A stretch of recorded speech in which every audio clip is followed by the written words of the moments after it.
Welcome to Guide Guru. We hope this video helps. You start by loosening the dye. Apply 1-2 teaspoons of a natural oil like coconut or olive directly to the Mehndi and massage it in.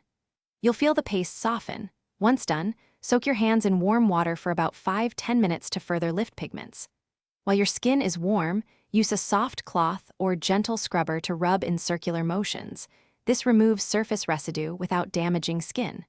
Make sure to work methodically across fingers and palms, repeating oil application where color remains concentrated.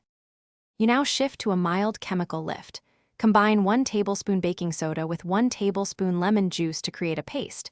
This mildly exfoliates and lightens dye.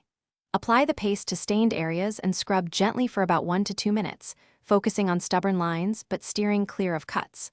Once you rinse with warm water, assess the color. If needed, repeat the process once more. Make sure to moisturize right after because lemon can dry skin, and be cautious with sensitive areas. You finish by restoring moisture and watching for problems. After the last rinse, pat your hands dry and apply 2 to 3 pumps of a nourishing moisturizer or a thin layer of oil to rebalance skin. If color persists, repeat the oil soak and gentle exfoliation every 24-48 hours rather than aggressive single attempts. If you notice redness, burning, or swelling, stop all treatments immediately and rinse with cool water. If symptoms continue, seek medical advice. This approach removes dye while protecting your skin long-term. Thanks for watching. Consider subscribing if we helped you today.